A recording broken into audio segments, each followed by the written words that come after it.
Capítulo 7. O direito no quadro do universo. Sumário. 25. Indagação fundamental. 26. Algumas notas do direito. 27. A teoria dos objetos. 28. Objetos naturais. 29. Objetos ideais. 29. Objetos ideais. 30. Os valores. 31. Objetos metafísicos. 32. Objetos culturais. 33. O mundo do direito. 34. 30. Os valores. 31. Objetos metafísicos. 32. Objetos culturais. 33. O mundo do direito. Conclusões. 25. Indagação fundamental. A compreensão do que seja direito, a sua conceituação, exige que enfrentemos, primeiramente, a questão de saber em que setor do universo das coisas, em que faixa ontológica, ele se localiza. Sem uma tomada de consciência do problema e da fixação de um ponto de vista a respeito, não se pode chegar a uma definição do direito, que explicite os seus elementos essenciais. Esta opinião é confirmada por Miguel Reale, quando assinala, à medida que situamos o direito na esfera da realidade que lhe é própria, determinando a estrutura do objeto que lhe corresponde, volvemos a nós mesmos, indagando como aquela realidade se representa em nosso espírito como conceito.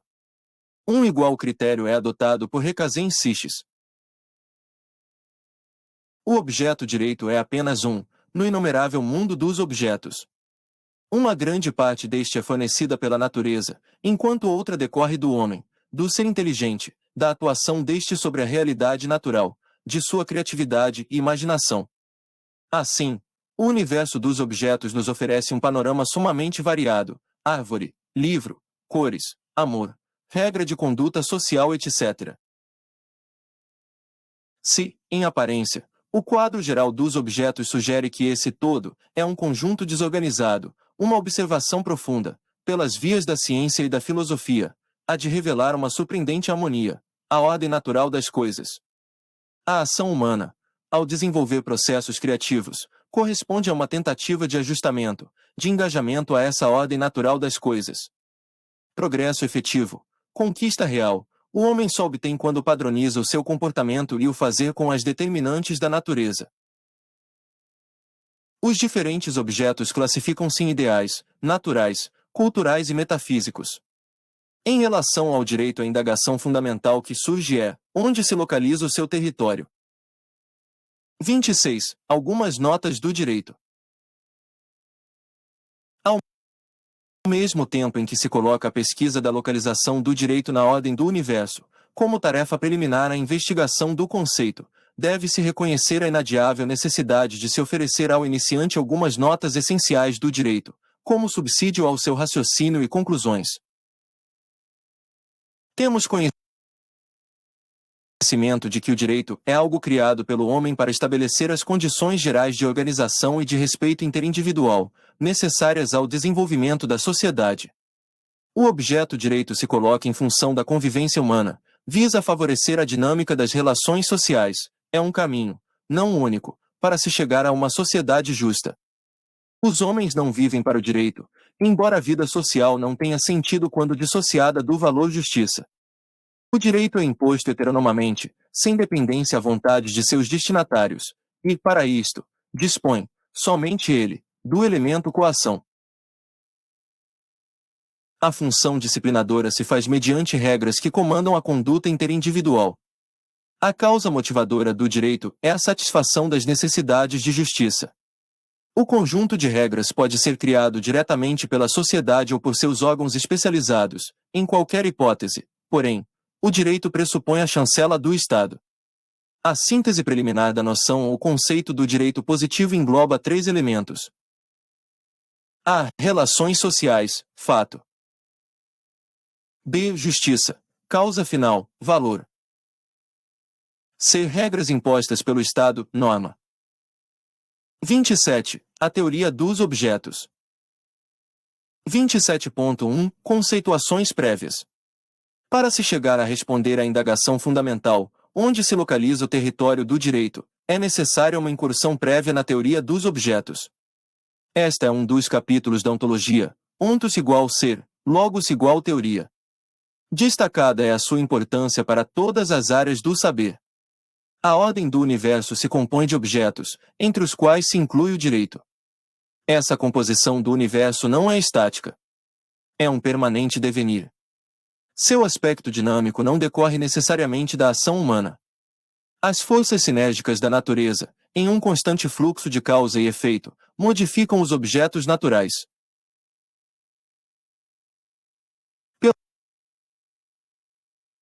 Pelo fato de a teoria dos objetos ser um estudo centralizado no sujeito de um juízo lógico, a noção deste se torna imperiosa neste momento.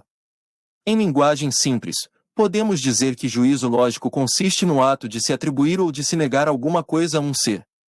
Compreende, obrigatoriamente, três elementos: sujeito, de quem se afirma ou se nega; predicado, o que se afirma ou se nega; cópula, afirmação ou negativa. Na frase o direito é dinâmico, temos direito sujeito, dinâmico predicado, é a cópula. O objeto é sempre o sujeito de um juízo lógico.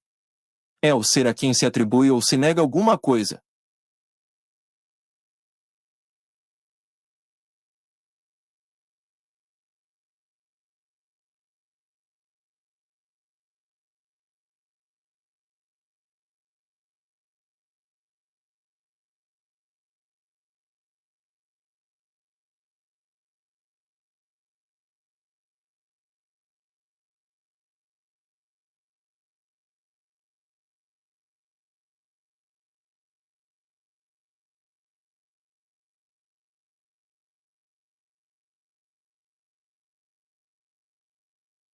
Vinte e 27.2 O quadro das ontologias.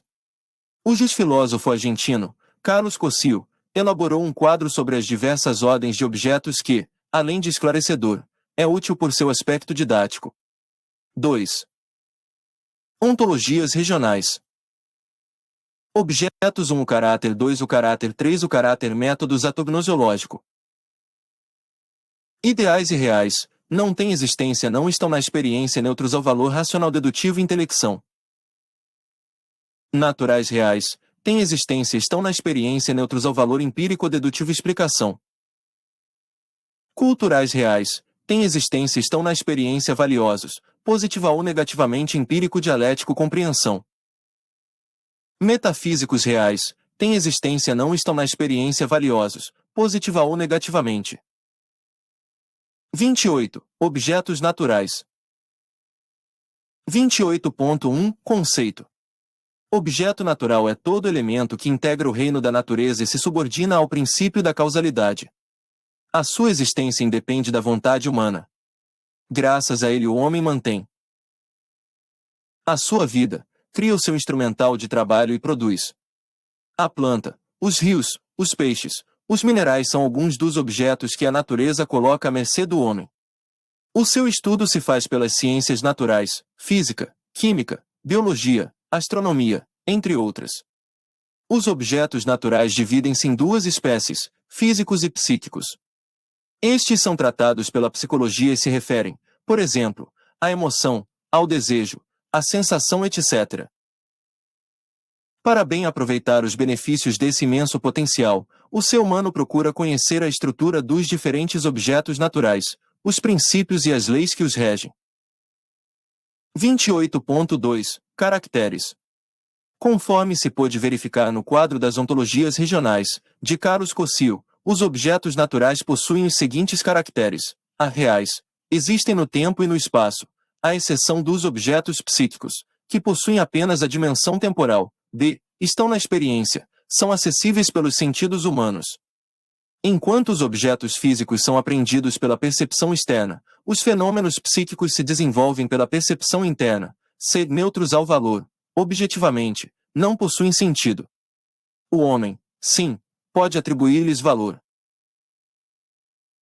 28.3 Princípio da causalidade. No reino da natureza, nada ocorre por acaso. Cada fenômeno tem a sua explicação em uma causa determinante. O princípio da causalidade corresponde ao nexo existente entre a causa e o efeito de um fenômeno. O eclipse solar, por exemplo, é um efeito que se explica por uma determinada causa. O fenômeno é um efeito que pode, dialeticamente, constituir-se em causa de um novo fenômeno. Diante de um fato da natureza, a indagação que se apresenta é sempre um porquê. A explicação do fenômeno exige um recuo ao passado, a fim de se constatar a circunstância que lhe serviu de causa. Literariamente situado o princípio, pode-se dizer que, na esfera da natureza, não há recompensas nem punições, há consequências. 3. 28.4 Leis da natureza. A natureza é um corpo vivo, que se mantém em permanente movimento e transformação, em decorrência da existência de numerosas leis que regem o seu mundo.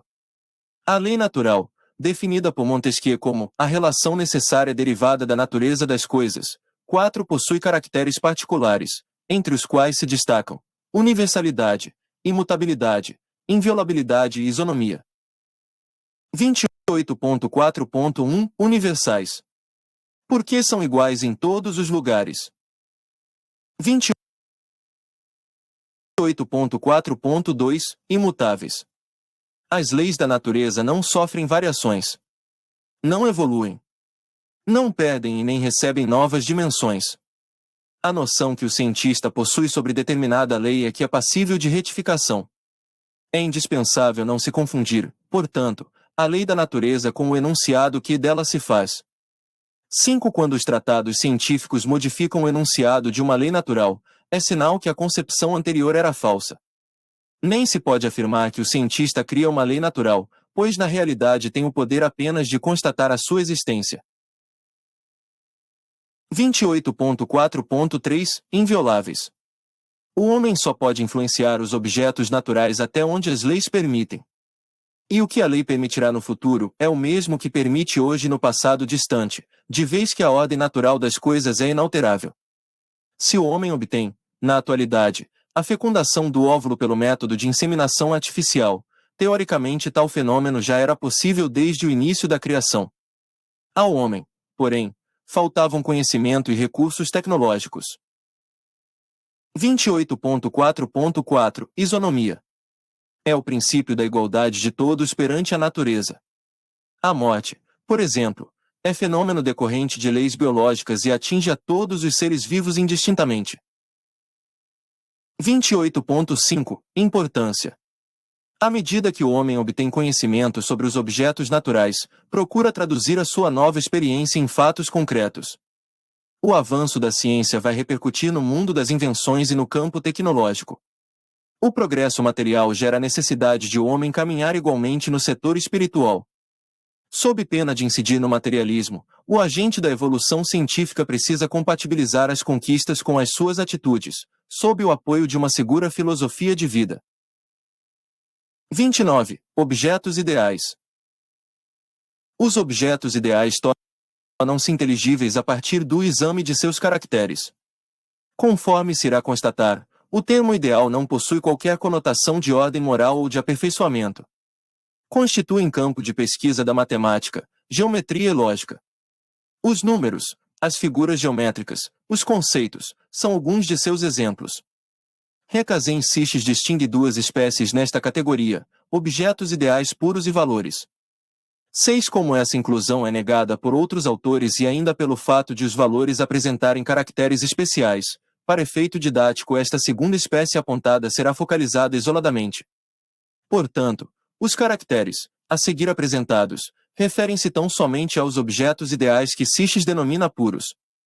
Caracteres básicos, são irreais, isto é, não ocupam um lugar no espaço e não têm duração. São, portanto, inespaciais e intemporais. B. Não estão na experiência sensível, não são acessíveis pelos sentidos.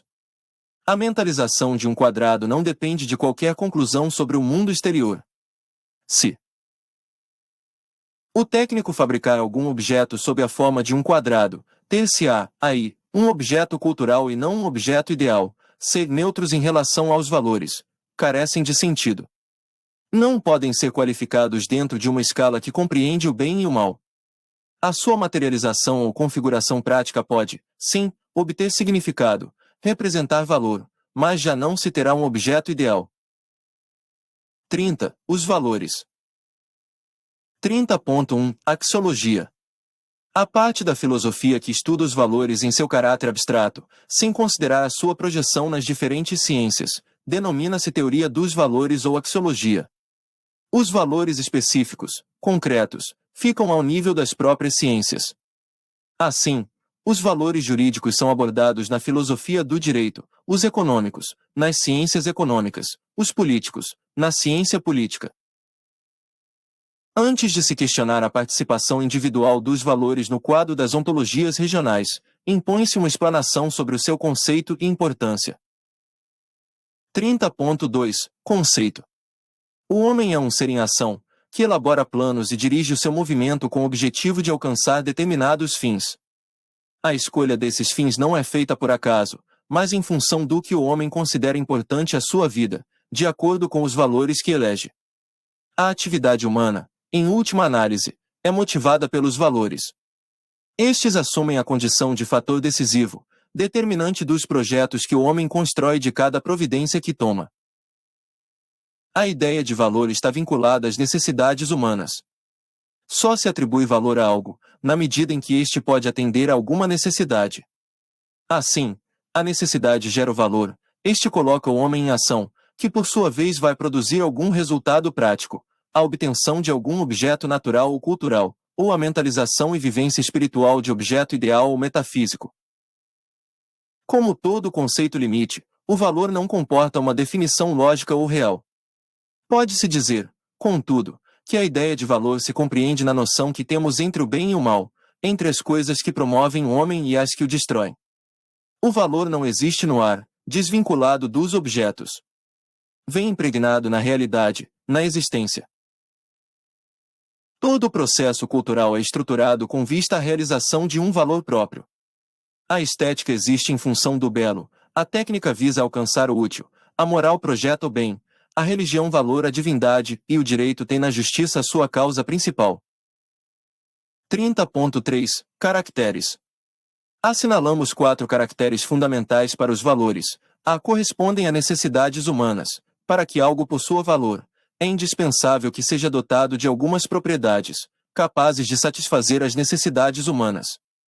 Se o homem não possuísse necessidades, não haveria sequer a ideia de valor. B. São relativos. Como as necessidades humanas não são padronizadas, não obstante se possa acusar uma faixa comum, os valores não se apresentam com idêntico significado para todas as pessoas.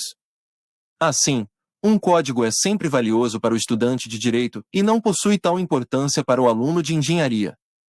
Diante das coisas, o homem pode assumir 3 posições básicas: atribuir valor positivo, negativo ou manter-se neutro.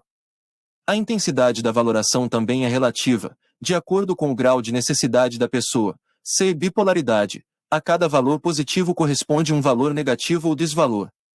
Exemplos: justiça e injustiça, amor e ódio. Essa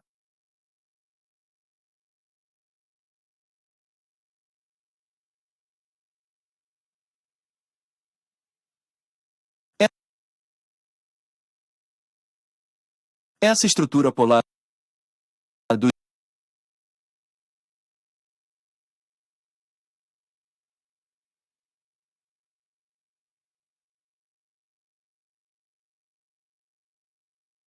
dos valores é designada a polaridade essencial pelo filósofo Johannes Essen. 7d. Possuem hierarquia. O homem estabelece uma linha de prioridade entre os valores.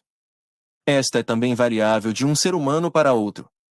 De um ponto de vista objetivo, considerando-se as necessidades e interesses do gênero humano, pode-se estabelecer uma graduação entre os valores de forma estável. Assim, os valores espirituais ocupariam um plano superior aos de ordem material. Entre estes, os de sobrevivência teriam primazia em relação aos de ostentação. 30.4 Localização. Quanto à localização dos valores, há, basicamente, 3 posições: A. No sujeito, B. No objeto, C. Na relação entre o sujeito e o objeto. A primeira teoria, que se pode chamar de subjetiva, tem como ponto básico a circunstância de que o sujeito é portador de necessidade. A segunda, objetiva, apoia-se no fato de que o objeto, que irá suprir a necessidade, possui certas propriedades que o fazem valioso perante o homem. A última é uma teoria eclética, para a qual o valor não existe isolado, mas na coparticipação do sujeito e objeto. 30.5. Os valores e a teoria dos objetos. Podem os valores ser considerados objetos e, como tais, incluídos no quadro das ontologias regionais. Entre os filósofos não há uniformidade de orientação. O exame simplificado da questão indica as seguintes posições e argumentos. 1a. Opinião contrária à inclusão Aftalion, Olano e Villanova, sob a alegação fundamental de que os valores não possuem autonomia, pois não têm existência isolada e se manifestam apenas nos objetos culturais. Para dar-lhes sentido, negam-lhes a condição de objetos. Para os argentinos, não seria possível admitir a inclusão de objetos não independentes no quadro das ontologias regionais. 8. 2a. Opinião favorável à inclusão ao dividir os objetos em sensíveis, empíricos, suprassensíveis, metafísicos, e não sensíveis, ideais, e Johannes Essen incluiu os valores na última categoria. Pensava o filósofo alemão que os valores pertencem à classe dos objetos não sensíveis. A sua particular maneira ou modo de ser é a do ser ideal ou do valer. Num ponto de vista mais ontológico e estático, podemos também falar, certamente, num ser ideal dos valores, como fazemos a propósito dos objetos matemáticos, e dizer que, num certo sentido, eles, assim como estes, também são. 9. Em nossa opinião, além de se manifestar nos objetos culturais, os valores podem existir autonomamente, enquanto ideia. Assim considerados, é inegável a sua inclusão na categoria dos objetos. Essa autonomia é possível, de vez que os valores, como ideia, podem ser sujeitos de um juízo lógico. Quando afirmamos que a justiça é indefinível, o valor se apresenta como sujeito do juízo. Nesse momento, não há como se pretender reduzir o valor a elemento de alguma outra categoria de objeto.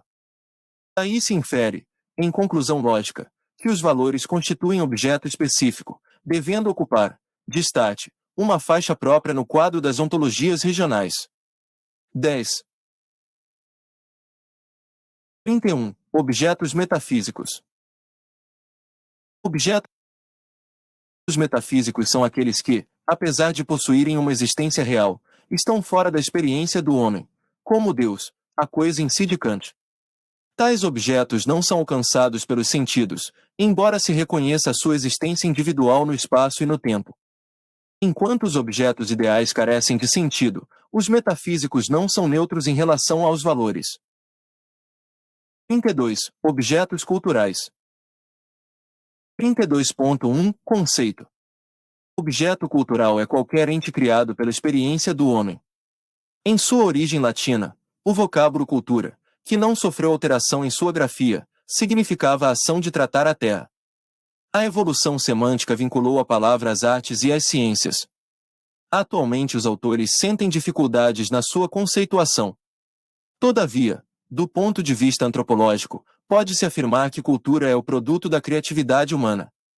Em sentido mais amplo, Wilhelm Sauer atribuiu-lhe o significado de cultivo, aperfeiçoamento, enobrecimento, aspiração progressiva, superação da natureza, trânsito do estado natural a um estado social realizador de valores. 11. O mundo da cultura compõe-se do produto das realizações humanas, de todas as coisas que o homem cria, visando atender às suas múltiplas necessidades. É resultante do trabalho humano. Dotado de inteligência, o homem modifica a paisagem da natureza,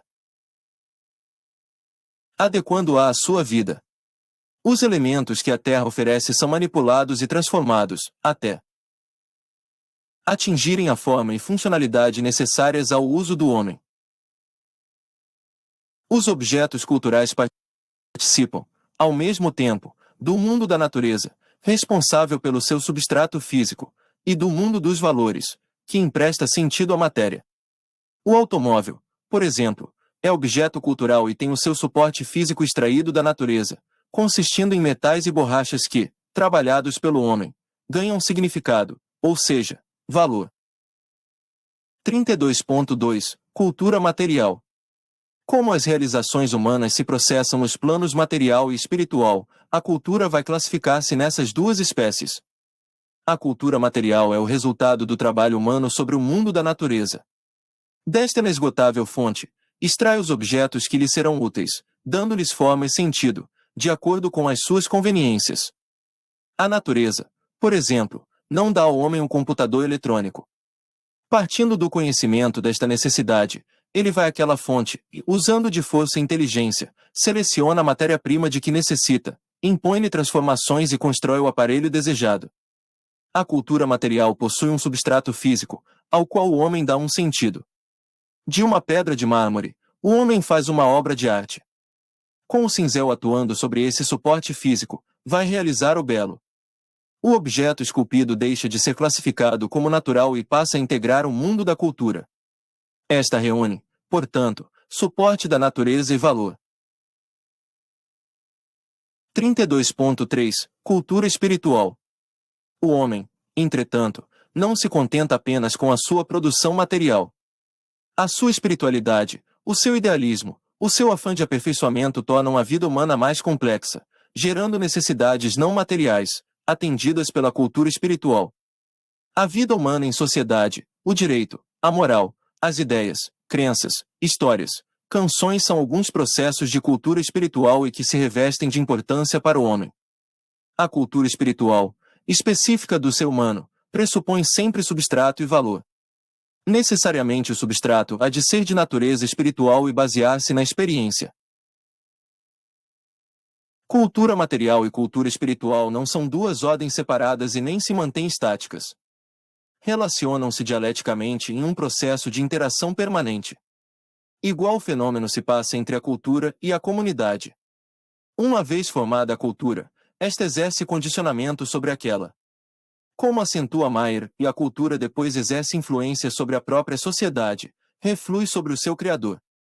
12 A cada dia surgem outros inventos que conduzem à criação de novos objetos.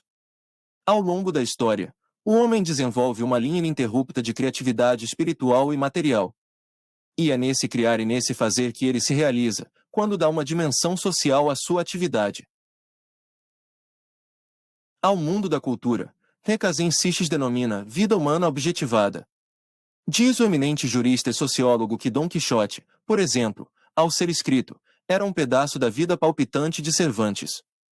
Depois de escrito e mesmo após a morte de seu autor, está aí como um conjunto de pensamentos cristalizados, que podem ser revividos, repensados por qualquer pessoa que o leia. 13 Esta visão de Seixas, ao falar em vida humana objetivada, revela a carga de influência filosófica recebida de seu mestre Ortega Y Gasset, que interpretava os fenômenos do mundo e da vida a partir do conceito de vida individual. 33 O mundo do direito. 33.1 Considerações prévias. Com oportunidade, renova-se agora a indagação fundamental, onde se localiza o território do direito.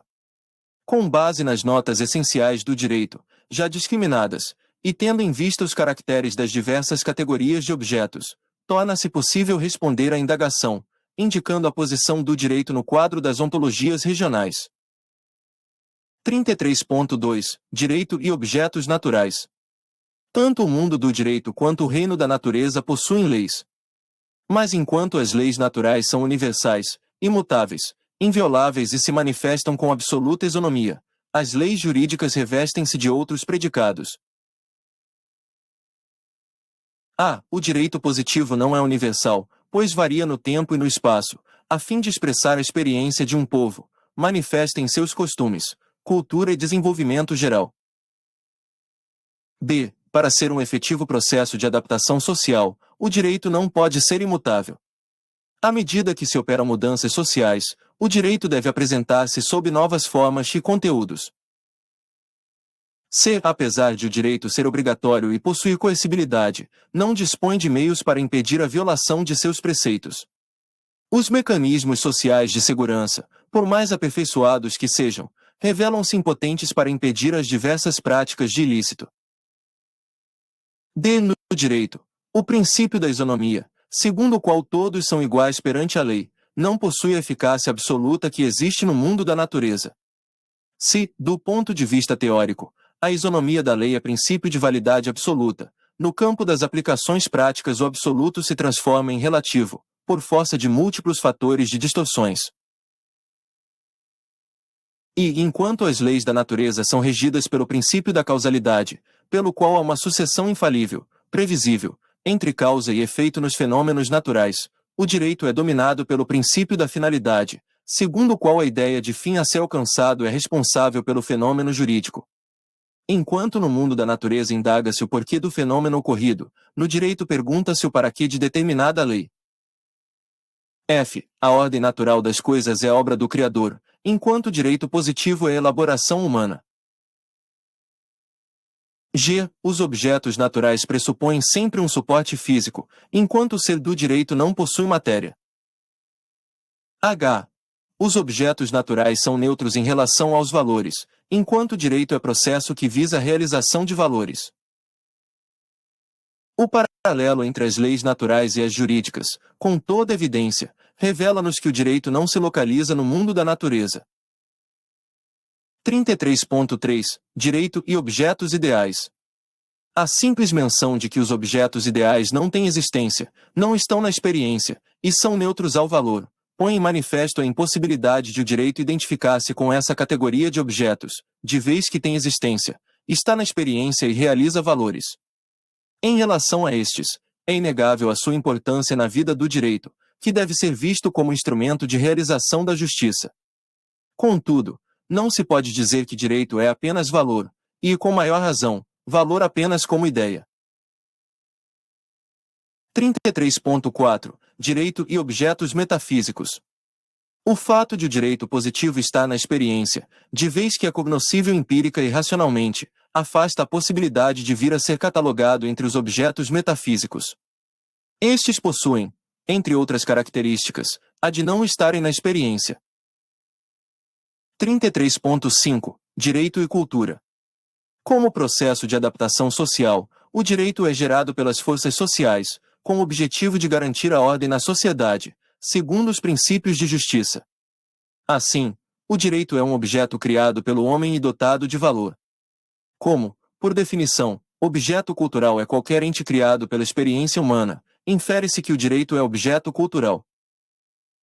34. Conclusões. O território do direito localiza-se no mundo da cultura. É um processo de cultura espiritual que possui substrato não físico e valor a ser alcançado. Qual seria o suporte do direito? Inegavelmente, a conduta social do homem. Estabelecendo diretrizes para a convivência, modelando o agir em sociedade, o direito modifica o comportamento social, canalizando as ações para a vivência de valores. Como os processos culturais realizam valores, o direito visa a concreção da justiça, que é a sua causa final, a grande razão de ser, a motivadora da formação dos institutos jurídicos. A justiça encerra toda a grandeza do direito. Em termos absolutos, é um ideal não alcançável. A história, contudo, é a testemunha do notável esforço do homem para o aperfeiçoamento do direito. A justiça privada, a lei de talião, o sistema das ordalhas, o regime da escravidão, vigentes em épocas recuadas da história, revelam um direito profundamente injusto, distanciado dos grandes princípios do direito natural. Hoje, o direito valoriza